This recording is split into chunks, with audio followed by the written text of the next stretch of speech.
Welcome, Kyle Bekker, captain of Hamilton Forge FC, winner again of the Canadian Premier League Soccer Championship. Welcome to the podcast. Thanks for joining us today. Thanks for having me, guys. So, Hamilton Forge is one hell of a story, really. It's this is fifth year, right, that you've just come out of. Yeah. You've been the captain the whole time, I understand, and you've now won the whole thing for the fourth time, and you almost won it the fifth time. uh, that's, I mean, that's kind of amazing. There aren't many sports teams in any league in any country that can claim that level of success. Is how much? I mean, did you sort of see this happening coming into it when you joined the team back 5 years ago? Honestly, no. Obviously, we were hopeful to win that first championship, and I think that kind of set in motion a lot of the success that followed. But I think coming into that first year, you're looking at it very much like a startup company, and yeah, you're hopeful, you're bought into the people more so than the plan. I think because everyone's going to have that same plan. Oh, we're going to come in, we're going to be great. This is how we're going to play. We're going to win the first season. Everything's going to be just sunshine and roses. But the reality is, it's very difficult to be in at the ground floor essentially and Mm-hmm. buy in right away and have a group that buys in right away. But I think that speaks to the people that we have at Forge FC, starting from the very top and an owner of Bob Young and how determined and how much he's done for the game in this country and what he's done for just the city of Hamilton. I think you've seen it in the Ticats, the buy-in that you get from fans week in and week out, even though they haven't had that success of a Grey Cup in some time, and they've been very unlucky. Obviously, they've been to the final a bunch of times, but haven't really crossed that finish line. You still have people coming week in and week out because they believe what the club does, and then you bring in a guy like Bobby Smirnionis, Costa, who was bought in from the very beginning. Obviously, he's moved on to work for the league, but you have pillars like that, and you start to talk to them and see what their vision is and what they believe in and how they think we're going to achieve success. And then you start adding piece by piece, and little by little, it was like, okay, yeah, this is great. Absolutely, I think we can do something special here. But 5 years down the road, you fast forward and you say, oh, we've been in five finals, we've won four of them, we've competed on the CONCACAF level, and we've done brilliantly for our country. And winning games in our first year of existence was crazy against the likes of a team like Olympia, and you're sitting there and you're like, this is, I mean, guys, come on, like, what are we doing here? It's been wild. And then it's like I'm obviously skipping over a ton of stuff, but playing against Cruz Azul, playing in the Azteca, you have a Canadian kid in David Chouanier who's scoring a goal at the Azteca, which is just unbelievable. And it's been a wild ride. And you're from Oakville originally, right? So I mean, I was thinking, I came to Canada back in 2003, and even then, soccer wasn't such a big deal as it is now. Um, Growing up in Oakville, did you ever think you'd be able to sort of play in your own backyard, so to speak, at a professional level, and like also be winning like a major league kind of award? I mean, you must have, learning soccer, realizing you're pretty damn good at it. I think, well, wherever I end up playing, it's not going to be in Canada, right? Yeah, that's the thing. Like I've said this a few times over the last 5 years, talking about the league and how important it is. But I look back to moments when I was growing up, and you're sitting in a classroom, whether it's grade one, two, or three, and everyone's like, "Oh, what do you want to be when you grow up?" You say, "I want to be a soccer player." It's like, unless there's people in your class who played soccer, like no one, like, all right, like who is this guy? Like obviously we know about the NHL, we know about the Leafs.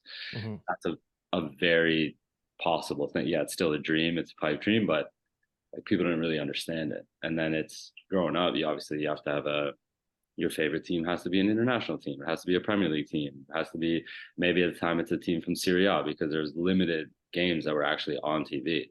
And Mhm. then within that, you're obviously only picking between the major teams. You're not getting that full sample size. You're not going to see every single team in the Premier League play week in and week out. It's very difficult to follow those games. So that was just like that. This is just the norm. That's what it is. Oh, unfortunately, in Canada, we don't have it. So Arsenal is gonna be my favorite team. I'm gonna follow them. And then I think the funniest thing was the classic is you're like, oh, what country are you gonna play for when you grow up? It's like you're 100% Canadian, but you're going after where your grandparents are from. Oh, I'm gonna get my passport from this country. I'm gonna play for this country. And now it's like to to know that there's professional soccer in our backyard and there's kids in the stadium who might be 8, 9, 10, they're starting their career and they're like, I'm going to play for Forge. I'm going to sign for this team when I'm 17, 18 years old. I'm going to make a name for myself. And then I'm going to go on and go to Europe and continue my journey. It's unbelievable. It's crazy. Before this final and knowing how we were going to pack the stadium and there's going to be about 10 plus thousand fans there and just thinking back to my childhood, it's like I can remember a game. I still have pictures of it. I went down to Old Bronny Park and the Toronto Lynx were just playing some random game there. And I think there might have been like 1,000 fans. And I had pictures with the players after the game. And it was just like, I look back at that and I was like, that was the greatest thing I'd ever seen at the time. Like people were coming to watch these guys play. The fact that they had the little change rooms on the side, I was like, yep, this is professional. This is it. This is what it's all about. This is the big leagues. Well, and it's the funniest thing in the world. I mean, on that note, we the other half of this episode is going to be with Erick Harrisson, the leader of the Barton St Batallion, and I want to know from your perspective as a player. You know, I'll be honest, soccer's not my top sport, but I find that the interaction between the franchise and its fans a very unique one in professional sports overall. And I'm just wondering, you as the team captain, and maybe you can speak to the other guys on the team. What is that relationship like to you? Like, how does that fuel your passion and drive to succeed? You know, because I mean, in Hamilton, it is Ticat City, but you guys are, 4 to 5 years, you guys are walking away with the top prize in the league. That's not something to shy away from. And I'm just wondering, like, how's that relationship with the fans kind of fuel that? Does it just how does that work with you guys? Yeah, well, I think part of that question, like when you zoom out and you look at the global game and the relationship between the fans and the game itself. When I go back to my childhood, I was lucky enough to go over to England, and I saw my first professional game was a game at Old Trafford. Manchester United was playing; they were playing in Champions League, and David Beckham, I think, scored a goal. They beat Lille 1-0. It was in like the 88th minute, and that experience like just broke my brain. I love the game. I love playing it week in and week out, but being in that stadium and seeing how the fans reacted and what it was like and how the away fans were escorted in and they stayed in their section and they just went as crazy for 90 minutes as everyone else in the Manchester in their section. And like the way fans would speak to players about there was a guy who was sitting behind me and he was calling Ryan Giggs Ryan the whole game, like as if he was his best friend. Like, come on, Ryan, do this. And there's a chant and the whole stadium stands up. And what that just felt like, it was honestly, it was like love at first sight. And so obviously you go through your whole career, that's like the dream. You want to play in front of those fans, and having the opportunity to play in a packed stadium with 25,000, 30,000 fans is an unbelievable experience. And you want that, you chase that feeling. And then coming back to Forge FC and understanding that this is very much a startup company. So it is a little different because it's unique in that we can create these personal relationships with the fans that you can't necessarily have at a level of a Manchester United or the Premier League, because they're just so big. These guys are larger than life figures. It's hard to have those one-on-one interactions. So to be able to be here on the ground floor and create that and have guys like Eric and Alan previously, who was doing a ton of good stuff with Barton St, you're creating these connections. You're on the very like human level. You're having that first interaction. And Eric's story is special. Like the guy didn't give a shit about soccer, and then he came to a game, and a friend brought him to Barton, or brought him into that section, and he was just like, I fell in love with it. And the whole thing is it's a sense of community, and I think that's what separates this game from other ones. It's across the world. It's like if you have a team, you have an identity. You all of a sudden you belong to something, and how special that is to create that from the ground floor and be a part of it. It's something I definitely don't take for granted, but it's unique. It's as mine. I mean, I'm not comparing myself to Eric in any shape or form, but I mean, I grew up in England, but I wasn't actually really a soccer fan. And but I've been, I got into watching a bit of the women, obviously, in the Olympics and the Women's World Cup, and that was awesome. And then my girlfriend brought me to a few Forge games, and it's terrific. It's just it's that community feel. It feels like a team that's been around forever. It doesn't feel like a team that was founded 5 years ago. It feels like it's got sort of deep roots in the community. And then I was at the final 2 weeks ago, and that was just absolutely incredible. I mean, the extra time. I mean, Yeah, you couldn't write a script better than that in a lot of ways. You go down it's the something you goal. won't see in a final, I think, for a very long time. It Yeah. was crazy, and it's interesting. I think you touched on it there. It's like the fact that it feels like it's a club that's been around. I think that just kind of speaks to Canada in a nutshell. I think Hamilton's such a melting pot of Europeans that there is this feeling that like this game has been around forever, and these people have just been crying out for something to actually have that they can call their own, because they've just been missing it from their actual own community. So again, we're seeing something that is in the infancy stage still. I think 5 years, it's still incredibly young. I think the challenge that we have as a league as a whole is everyone knows what the finished product of this wants to look like, and everyone's going to have their own little individual wants and needs that they want to see from the league. But we have to remember, you have to go brick by brick. It's going to be a process, and I think the thing that everyone has to remember is year over year, this thing has grown. The league's getting more and more competitive. The fans continue to grow in numbers. Obviously, there's challenges that we have in this country in terms of getting stadiums to bring in new teams and continue to push it forward and make it even more competitive. But you're seeing how much of an impact this league has already had just in terms of the player side of things, because there's players that have come out of the woodwork, and people are now, where's this guy been? Why hasn't he been somewhere else? But the fact is, before 2019, there was only three doors open to the professional game in this country, and now we have 11 now, which is huge, and that's going to continue to grow, and you're just going to see it, and it's going to change from a fan perspective. It's going to change from a league perspective in terms of more and more people wanting to buy into this league and be a part of it, whether it's on the front office end, whether it's on the coaching end, all these things, and it's just going to continue to get better and better. So one big thing, I mean, it's like you're obviously getting support from the community. Like you say, I think a kind of blue collar town like Hamilton is a soccer team like the Forge just really fits Hamilton, right? In a way, like the Ticats kind of fit Hamilton too. They're just, I love that kind of blue collar deal,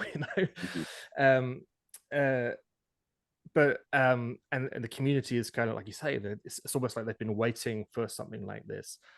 Now, day after most of the games I've been to, I go and check the spec, and it's like, oh, I'll go and see what the game review's like, and there's nothing, and that really pissed me off. It's like, come on, spec, you don't have that much. How many sports teams are there in Hamilton that are winning year after year after year? I mean, you maybe don't want to be rude about media and stuff. I appreciate you have to do that, but I mean, would you like a little bit more support from local media?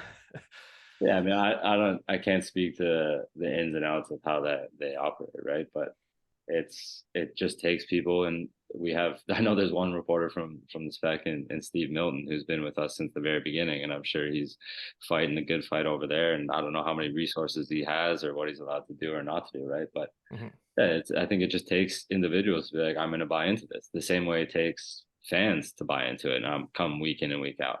Like, you're not going to reap the reward right away, but there's unbelievable things happening here, and it's happening at a bigger scale, and you're seeing it all the way up to the national team and the result in getting to a World Cup for the first time in over 30 years. And what's that going to mean? We're about to host the World Cup, and how important that's going to be. And I think it just takes people speaking about it. Obviously, we've been caught up in the frustrations between the CBA that's ongoing through the players and the CSA, and I think that distracts from all the good that's actually happening. Like, we're in the best place this country's ever been with this game in its history, and we're getting wrapped up in all the nonsense that's going around about it, rather than celebrating all the good that's happening. And I think the negative side to that is what you saw what happened with the women in their last World Cup. There's so many distractions leading up to it. And it's like they've done so good where it's like, can we not just put this on the back burner? Why are we focusing on the wrong stuff rather than let's give them what they need to put them in the best place to be successful, because they have a very successful team. They have a ton of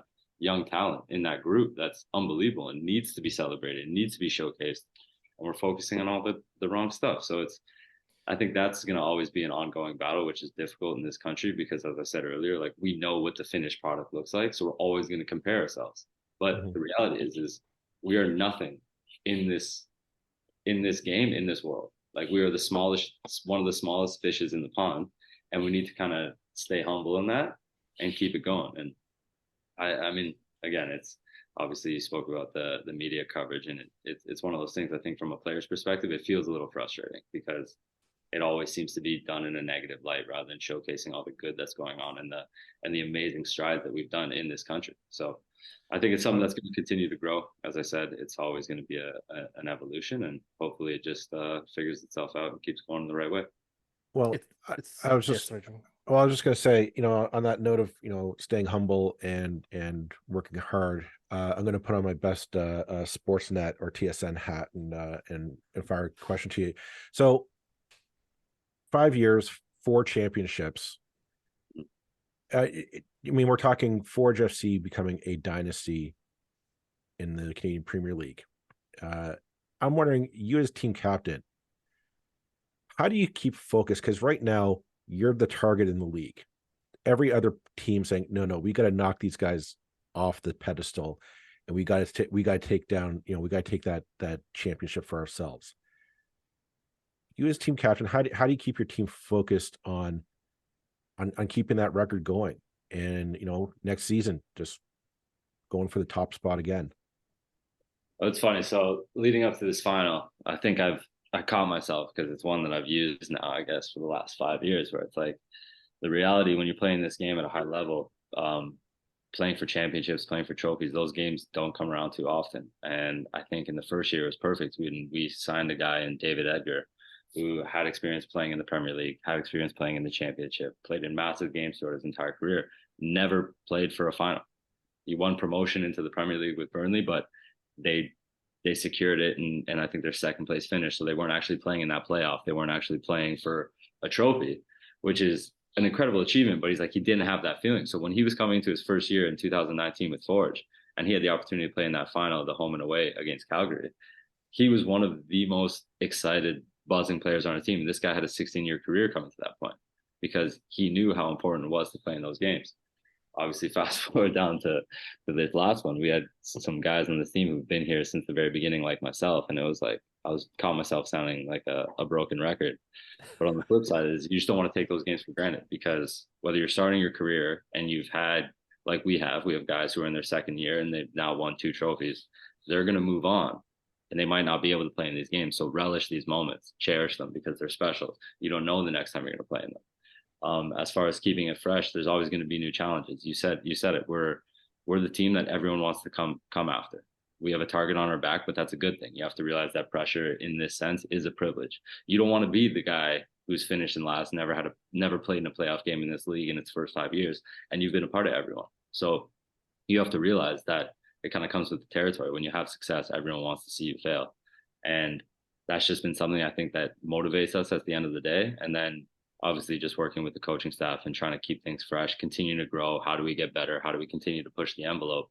And I think this year was one of the years we struggled with it the most, because we've had guys who, as I said, been here since the very beginning. We have guys who came in their first year, won a trophy last year. They're here. It almost feels like, yeah, it's a foregone conclusion. We're going to play in this final, so I can take our foot off the pedal. But you have to remind them that you have to show up every single day, be consistent, because you want to go on and do bigger and better things. You want to continue to push the envelope. You want to make a name for yourself, so other people are knocking at our door saying, we need to take this guy off your hands. And we have guys who have ambitions, and it's just really, I guess, reminding themselves of what they want to do, what they want to achieve, and how I can show up every single day and kind of put them with the best foot forward and go for it. I think it's probably a good point to leave it. Let's, here's to 5 more years at least of success But and above all, the success of the league as a whole and the success of the team growing in Hamilton, I think it's a fantastic good news story for the city, for the region, and I hope some people, as a result of this podcast, get out next year, see some games. It's a good show that's being put on, so yeah, really encourage people to do that. Thank you so much, Kyle Bekker, for joining us. It's a real pleasure.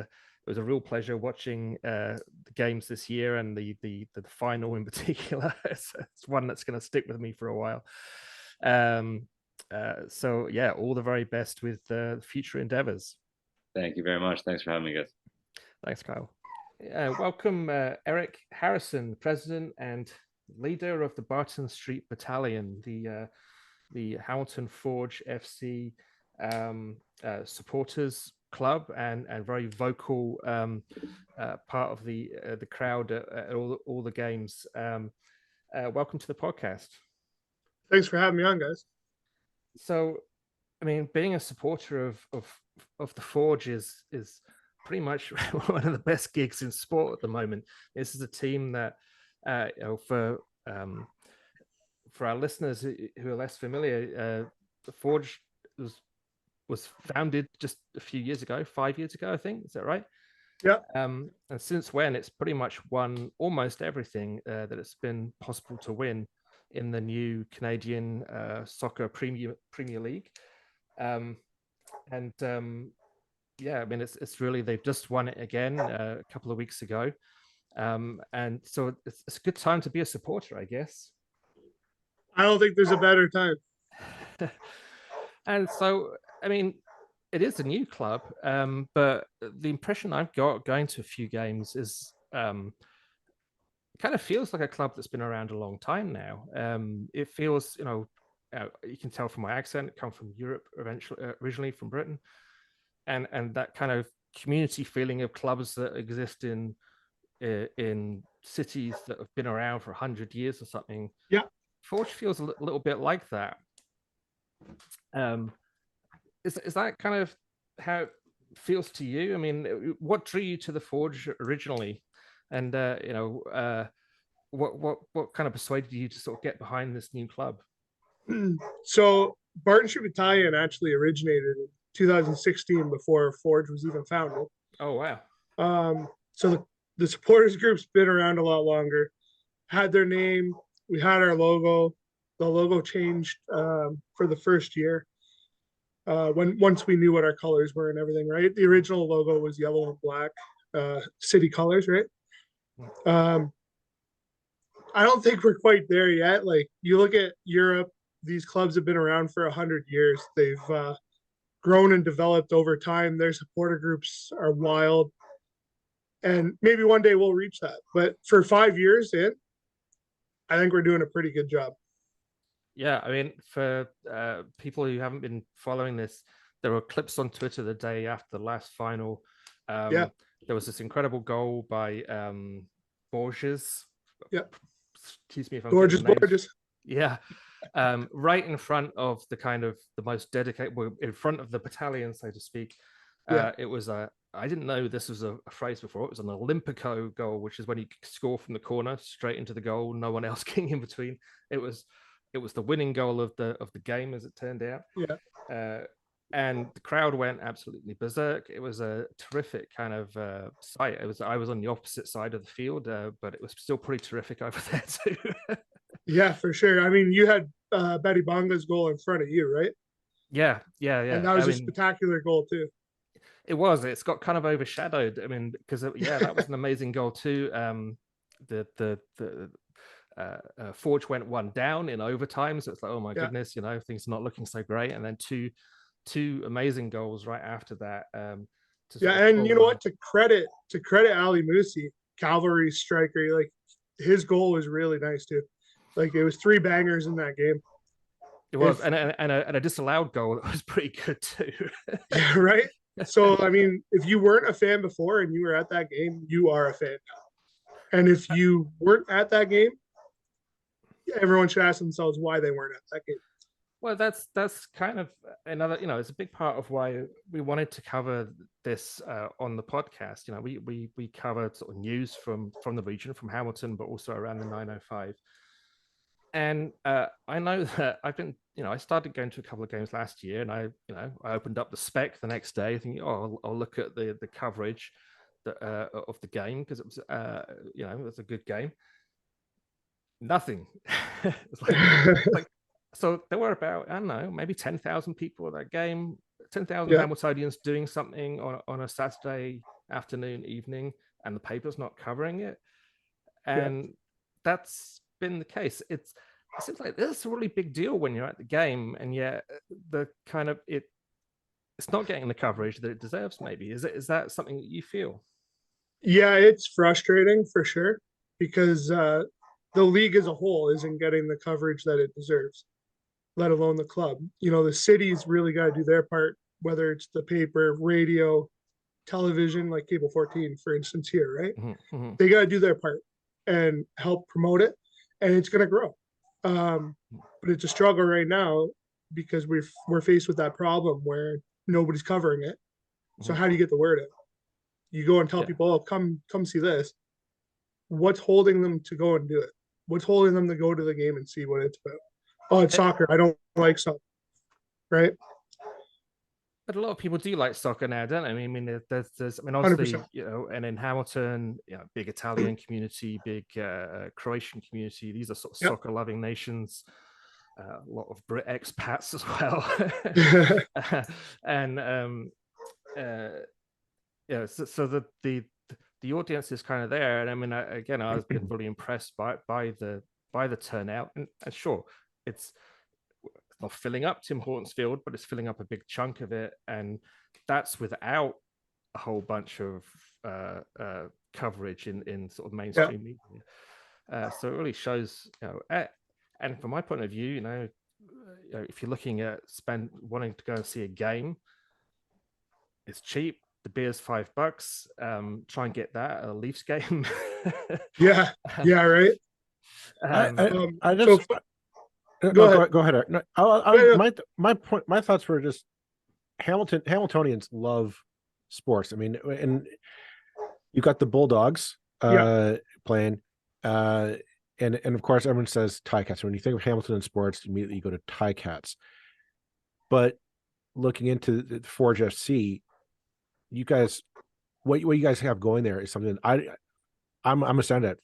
5 years, 5 years being franchise, and 4 of those are championship years. I do not know of a franchise in any sports league, forget the Canadian Premier League, just any sports league that has that level of success. And I mean, I kind of want to go to you as a fan. Like, what does that mean to you, that you see something that you're loving, that you're behind, and you're just seeing them win? So we're very lucky, because it is a pro sport. This stuff doesn't happen by mistake. We constantly put a good team out there, and they go out and they put their best effort into it. We, just like every other team, we have our moments through the season where it's a down point. This year we struggled scoring for quite a bit of the season, but we were getting those draws, still getting a point out of games. So we were very lucky to do so, to finish second. The playoffs are a whole new season. It's just about getting into the playoffs. Once you're into the playoffs, it's day one all over again, right? And I think we proved that this year. We went up against Calvary twice in the playoffs. They finished the season 13 points above us and anyone else, which is impressive. So hats off to them for a great season. And let's keep living in the moment, because it's not going to last forever. Eventually, teams are going to catch up to us. We've set a standard. They're pushing their best foot forward. How do we keep ourselves motivated to keep this success continuing? It's tricky. It's hard, because we don't know what failure is, really. We went to 5 finals. We've won 4 of them. So that one year we did lose. That year we were in CONCACAF League, which is no longer around. But we went to the semifinals, and we were in Montagua, I believe in Honduras, 2 nights before the final here. And they had a layover in a Texas airport. So it wasn't until like I don't know, 36 hours before the final here that we actually landed in camp. There's something that I find unique. To be truthful, I'm not a soccer fan. This is a sport that is somewhat alien to me, but I find it fascinating. And because you yourself are the Barton Street Battalion, like the official fan group, and I mean, every sport has their loyal fandom. They have their loyal following.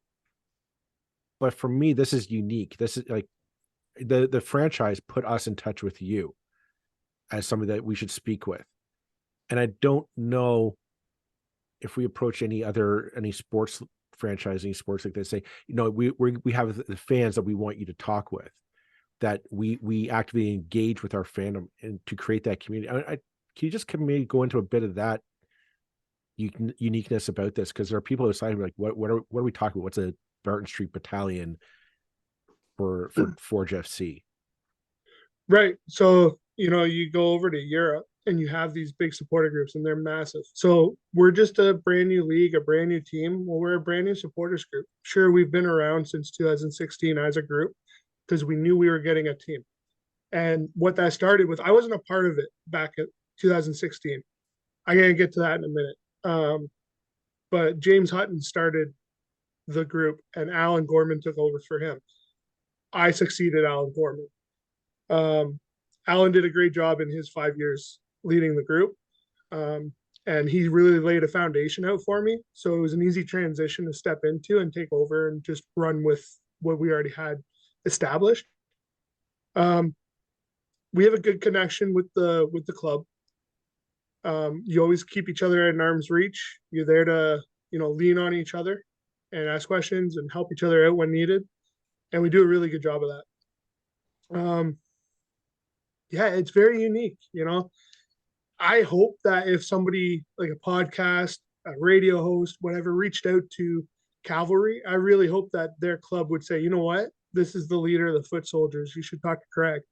Or same with Pacific, Halifax. Halifax is a great supporters group. They, aside from us, they show up every game. They're almost a sellout every game if they aren't. Mm-hmm. But that's another unique thing too with this league is you look at it, 3 of our stadiums are CFL stadiums. You got us and Winnipeg. No, and Ottawa. Ottawa plays in their CFL stadium too. Other than that, it's university campus stadiums. It's it's these little grounds where they might hold 5,000 seats, which is unique in their own right. And I'm kind of jealous of it because it's hard to say. Like you look at our stadium, what is it, 27,000 seats or something like that. And for the final, we filled 14,000. So the whole lower bowl was almost full. It was just the west side had a few more seats. But if we had a smaller stadium that was 15,000 seats, it would have been a packed house. You know what I mean? Mm-hmm. And like they're kind of blessed with that. Yeah, it is, but it's a good atmosphere at the games. I think I've really enjoyed every game I've gone to, and so I definitely encourage people to go and check it out, even if you've never been to a soccer game before. It's ironically enough, although I'm from the UK, I never followed soccer before I came here, and it was actually kind of first going to some of the women's internationals and then that's kind of drawn me into it, and friends and girlfriends and people like that who are really into soccer. But it's been a blast. It's really been a lot of fun. So if you want to, if you're in the Hamilton area and you want to go to something that seems like you're not going to have to mortgage the house for starters to buy a ticket, and get some really good entertainment, I would say go for it. And it, like I say, it has that kind of community feel to it that I really like. I know, if you go to Europe, there's not just the premierships and the Serie A and all the rest of it, but there's also all those lower level clubs that have really dedicated, passionate supporters, even down to sort of Division 4 or Division 5 or whatever. And I'm not comparing the Forge are way above that. They're in the Premier League, but still, it's that I like that kind of community sort of passion side of it. I think that's it's good to see, and I think it's something that deserves to be supported. And I hope, we're a little part of the media. I hope some other local media get on board too, because it deserves to get the support, and to get it while the team's doing so well, in particular, Yeah. Because right now it's a dynasty. Hopefully it can last a few more years. But like you say, really, it's a story where you hope for success of the entire league and all the teams in it, because I guess the stronger they are, the stronger the whole picture will be. But I mean, what's your hope, I guess, for the next few years, not just for the team maybe, but for the league? The next few years for the league, I want to see it grow. It's going to take a lot of work for that to happen. There's, York United, I know, has new ownership coming in. I think it's going to be announced within the next 30 days. I remember watching something on One Soccer last night about it. Briefly heard a little bit, didn't hear it all, but it sounds like a bigger club might be taking over the ownership, which is good. Mm-hmm. You look at Ottawa, Atletico Madrid bought Ottawa, and wow, they've put money in there and fueled them and done a really good job with the club. Mm-hmm. And I think that'll help York. They need to find a location that fits them best, because they are close to TFC. TFC2 actually shares the grounds with York. So I think finding their own home in a market that's going to benefit them will be really beneficial to the club surviving. Mm-hmm. And I believe there's another club up for sale in the league. I'm not going to speak on it. But they need to solidify that ownership, have a ground structure to work off of and build off of, and the clubs that are out there, like, work with your supporter group, help them out, help them grow, and it's going to be better for you. It'll be beneficial for you. But I want to see more teams. Saskatchewan needs a team. There was rumors about it. Let's get them a team. Edmonton, they deserve to have a team back. Let's put a winning team there that will draw the fans out. And there's other places too. Quebec. We don't have a team in Quebec in the CPL. There should be. FC Laval has been around for quite a bit in League One Quebec. We actually played them in the Canadian Championship this year at home. So do you know how the Canadian Championship structure works? No, why don't you just inform us? Yeah. So it's a tournament. It's an in-season tournament. So you have all the Canadian Premier League teams in it. You have Vancouver Whitecaps, FC Montreal, and Toronto FC in it. And you have the three winners from the big League One league. So you got League One BC, League One Ontario, League One Quebec. I can't remember who this year's winners are that are advancing off the top of my head. But the way it works is all the teams, there's like 4 that get a bye. So it'd probably be either Calvary or Forge. It might be Forge because we actually won the playoffs. And the 3 MLS teams get a bye from the first round. And they all end up playing each other. We've played Montreal 3 times now. We played Toronto FC once for the 2020 Canadian Championship. And I just got to tell you, I cannot take another penalty kicks. Hey, I'm English. Don't talk to me about penalty kicks. Yeah. Most stressful time you'll ever have at a game. Especially the very first game I got to see penalty kicks in was against FC Montreal. And it went all 11 kickers. And I don't know if Tristan Henry knew he was up to kick because he is the keeper. But yeah. It's really a sport. I mean, that's the one thing about soccer that people sometimes say, well, there's a 0-0 draw or whatever. It's like, yeah, but it's the rarity of the goals that makes it so stressful, that makes it unlike any other sport. That it's the kind of drama you get from that is unparalleled, I think. I was just gonna. When I was doing a bit of research into this episode, because again, I'm a neophyte when it comes to soccer, and I was trying to think of how would I compare the CPL, and I thought, do I compare it to the CFL? No, maybe not. I'm not sure if that's quite apt. But I was thinking, I don't think it really matters, but what I thought was, as you're speaking, I'm thinking what makes it unique is like it's that smallness and that intimacy and those groups such as yourself that make this such a unique league, professional sports league, and that really, like, I was thinking like Hamilton, York, Halifax. I'm originally from Halifax, so the idea of Halifax having like a professional sports team is something like, wow, that's new. But just the fact that there's so many cities and towns around the country that could access this, and organization, supporter groups like yourselves popping up in these small communities, that it adds that vibrancy in that community, and that that I don't know what, but just that when that other team comes to town, like, no, this is our territory, we're defending our field, our pitch, and it's just something that I don't think really it can really exist outside of this. Yeah, so There's a lot there. Halifax, it's nice for them to have a team outside of the Mooseheads, right? Because it was just the Moose for how many years? Valor's in Winnipeg. What does Valor need to be successful? I go back to Saskatchewan needs to have a team. You put a team in Saskatchewan, there's an immediate rivalry, related to the CFL. The Saskatchewan Roughriders and the Winnipeg Blue Bombers, they hate each other. Yeah. That will roll over into the CPL. And you know what? It's going to create a rivalry. It'll create intensity, and it would be great to see. And I think it would help Valor in the long haul if Saskatchewan had it, because you create these rivalries that already exist, whether the team's there or not. Mm-hmm. So tell us your Hamilton, the Forge FC, your rivalry, the team that you'd say they must be defeated each time you face them. Dish out the dirt. Let's go. Calvary. Really? Hands down, Calvary. Okay. Like York United, sure. Ottawa, yeah, sure. But nothing gets our crowd going like when Calvary comes to town. Okay. Why Calvary? Goes right back to 2019, our first year, the inception of the league.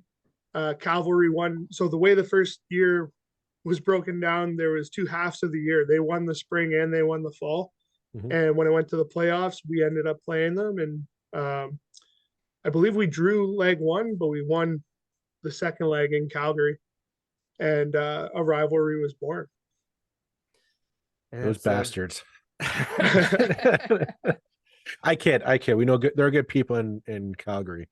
Well, and thus far, the Forge seems to be having the better end of the deal. So maybe we should be magnanimous in victory or something. Yeah, I was just gonna say, eventually those tables turn, and when that game happens, it will be epic. It was pretty epic 2 weeks ago, I gotta say. Sure. It was. It was. I'm still riding the high, I think. Yeah, I've not been to too many playoff games in my life. Lucky enough that one of them was the big Blue Jays game when Jose Bautista hit a home run, and that was absolutely epic. And this was pretty epic. This was right up there. So yeah, for people that aren't really into soccer, I don't think they can appreciate it as much as the avid fan would. But everyone who saw that game knows it was something special. Yeah. And it really was. And to be part of that atmosphere, to help build that atmosphere and create it was, I've got a lot of memories of that day that are going to stick with me forever.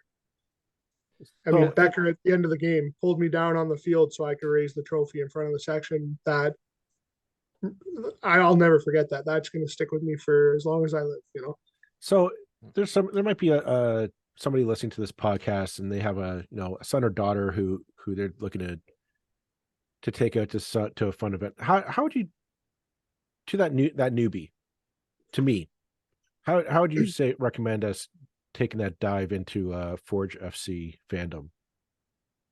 Yeah, so if you get free tickets, you're probably not apt to go because you don't have anything invested into it, right? Mm-hmm. So if you were to pay $20 for a ticket, whatever, then you're invested. You're probably going to go to it because you've put money into it. There's value there. It's a sport. It's in the city. We lost the Bulldogs. Bulldogs are in Brantford. There's the Ticats. Well, Ticats don't start till June. What are you doing in April? Come out to a soccer game. We have a game in February, actually. because we made CONCACAF Champions Cup. Oh, well, yeah. Well, we're all going to go freeze. Well, yeah, but I mean, $20 for a game. I don't know where you're going to get that deal anywhere in the 905. Not anymore. These days. Not anymore. Yeah. And you're playing down at Tim Hortons Field, which is, everybody knows where that is in the Hammer. And yeah, I'll admit I'm probably going to take in a game or two for $20 a seat. I'll freeze my ass off and drink a beer and head home afterwards. It's only freezing in the last part of the season. It's nice and warm in the first bit, which is another big advantage of soccer in Canada. It's actually not cold every game. Well, thank you so much, Erick Harrisson, for joining us. I think your passion and enthusiasm comes across certainly, and just my experience has been really positive of the whole thing. So definitely want to share that with our region and say, get out and support this team, or if you're closer to York, go see that team. Support this league. Yeah, support the league 100%.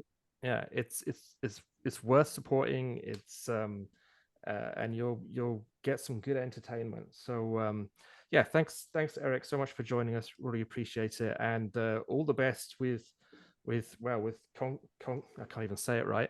CONCACAF. You CONCACAF. Yeah, and with the 2024 season, let's hope you're back next year to talk about another victory for the Dynasty. I would love it. Yeah, and just before I go, just so everyone knows, like 4 years ago, I wasn't a footy fan. I didn't like soccer. And that was the end of the first year. Like I watched the final, Calvary and Forge. That's what made me a fan. I watched us win our first championship, and I was like, why have I never been to this? So the next year I bought tickets. COVID hit. Couldn't go to any games. So I had to wait for the second year. Well, now we're 2 times champions, and I haven't seen them play. And that sucked. But finally I get to a game, and it reeled me in. I sat with the Batallion, and it was just so fun. I started learning songs. You're a part of it. And it really is, like you said the word earlier, community. It really is a community. We have days in the off season or even during the season where we'll get together at Wingporium. We'll use the park a lot, and we'll paint a new banner for a game.